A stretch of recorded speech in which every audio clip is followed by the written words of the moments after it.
Hey everyone, it's Kale, it's CruiseCom Captain. Welcome back to my channel if you've been following for a while. If you are new, my name is Kale. I live full-time on cruises and I'm a professional gambler, but I've been a professional gambler close to 15 years now, and I have extensive experience gambling on cruise ships for comps and also gambling on land for comps. And so if you're interested in that, please check out the rest of my channel. I have all kinds of playlists and things about my lifestyle and what I go into. But today we're going to be comparing the benefits of earning comps on cruise ships and utilizing those, and the benefits of earning comps on land and the pros and cons and benefits of those as well. So without further ado, let's get into it. So cruising and land casinos, what are the pros and cons of each? Well, first of all, let's start with the land casinos because they're more accessible to most people. So whether you're a local gambler who's gone to your local place to play for like a long time, or you're just dipping your toes into it, starting, you're not sure where to start. On land casinos, it's nice because you have very few barriers to entry to start. So you could walk in with $15 in your pocket, play a little bit, go get a player's card, sign up for promotion, play a little bit, maybe not, leave. You could play a little bit throughout a week. You can pop in after work. You can pop in the weekend with your friends. It's very low time commitment. You can work it around your normal schedule. If you have a job, you can, play in the evenings or play on the weekend or whenever is a convenient time for you to play. So the time and money commitment is generally low to start earning comps. So it's not a super long, intensive process. You can also redeem those comps when it's convenient. So if you start to earn some comps and you earn maybe some free play on Friday and then on Monday or something like that, you can go in and just get the Monday one. You can go get both. And again, you can work them into your regular schedule. So land casinos in general, easy to fit around your regular schedule. The cons of land comp casinos is that sometimes when you go in there and you're starting and you're new, they don't give you the exact amount of play you need to do on any given type of machine, whether you're a table games player, whether you're a slot player. Sometimes there'll be promotions that say, hey, if you earn this number of points, you'll earn this type of stuff, and it'll be more clear cut. But oftentimes outside of promotions, you have no idea how much to play in order to start getting free play, start getting free rooms, start getting more food comps and things like that. So it can be kind of more arbitrary. So with that flexibility and low commitment also comes low certainty of what kind of things you're going to be earning from that play. And this can get frustrating as people maybe for a long time we're getting a certain amount of comp level, they play the same, and the casino has changed stuff on their back end or tightened up or changed their marketing strategy or anything else like that, and all of a sudden comps are less. It's a very cat and mouse game with these casinos. Depends on a lot of factors, and it's really hard to track.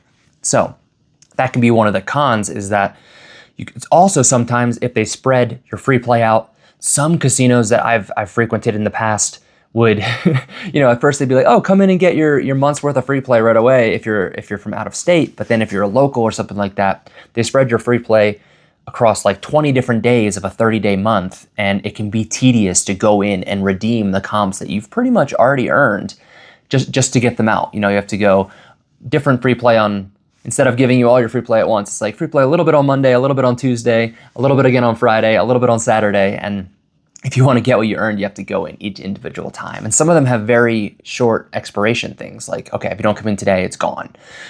Or here's this food comp, but you have just 24 hours to use it and you already ate that day. So those are some of the ideas of land comps, is that it's nice if it's down the street, you can work it into your schedule, low time commitment, but also sometimes it can be tedious to get things out if you want to get all your value out at once. Now let's go into cruising. So the benefits of cruise comps in general is that if you earn a complimentary cruise, there is so much included. There's just so much more included than you get in land, because not only if you earn a 7-night cruise are you getting food included for 7 nights, you're getting lodging. So you're getting 7 nights of a room, a bed, a shower, everything else like that. You're also getting entertainment and you're getting travel. So if you went to a casino resort on land, if you wanted to, maybe you got a free room that night. Maybe you got complimentary rooms, you book them, but it doesn't come with food. You still have to either use your comp account or pay out of pocket. It almost never comes with entertainment. If there's shows or things like that going on at the resort, they're usually very expensive too. The entertainment is very expensive in general. And then that also, one of the nice things about cruising is you get a travel component. Not only can you cruise and gamble and enjoy those amenities on board, but then when you actually get into port, you can, you're traveling all the while. So if traveling is a nice pro for you, that's a great option for cruising, is that you can travel and you can enjoy a resort experience like you would on land, and you get a lot of things included. But now, with all those benefits to come the cons of cruising, right? In that you need the time to be able to, one, book your initial cruise in order to earn some of these cruise offers, unless you have there are some programs where, if you earn a certain status with a partnership with Caesars or MGM, you can earn a free cruise and you can skip that stage and you can earn that on land. But you have to spend, usually for most people, vacation time. If you're taking a week-long cruise, most people need to carve out, obviously, a full week of time. And that's difficult for most people who live busy lives. Not impossible, but take some time, maybe take some vacation time. And then you also, unless you live close to a cruise port where you have an offer for, it's going to cost you transportation. You're going to have to rent a car to drive there. You're going to have to book flights. You're going to pay for bags. You're going to have to, whatever additional costs up front to actually get to and from your cruise and bring what you want to bring or anything else like that, as opposed to just staying a few nights at your local place that's not too far away, maybe a little staycation, or maybe it's just an hour and a half drive or something like that, lower commitment. So you can see that there are pros with the cruising. Also, we talked about low commitment thresholds and not being on a hotel. With cruising, if you go on a cruise and you're not really sure what kind of marketing offers they're going to send you, but if you're on board and you want to guarantee yourself a free cruise for later, there are lists. There are lists of, if you earn this many points on board, and it'll tell you exactly how many dollars per point on board.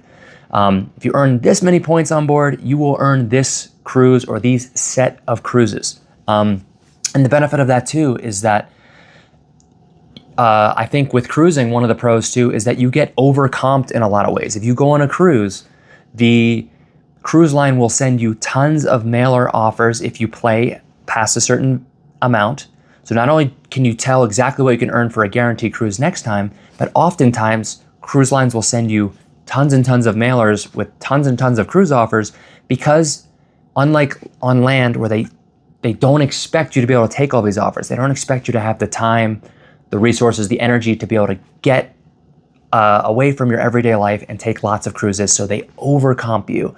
And that's where a lot of the value I found in my channel comes in from cruising, because if they overcomp you and you're like, surprise, I'm going to use all these offers, you're going to get way more value for your dollar cruising if you can keep the rest of those travel costs and everything else low. So if you're interested in hearing more about that, if you're interested in more about my channel, check out my channel below. Please subscribe to it if you're interested in following along. I'm trying to put more videos out recently, and go ahead and leave me a comment and let me know what you like about this video, what your thoughts are. What do you like about cruise comping versus not?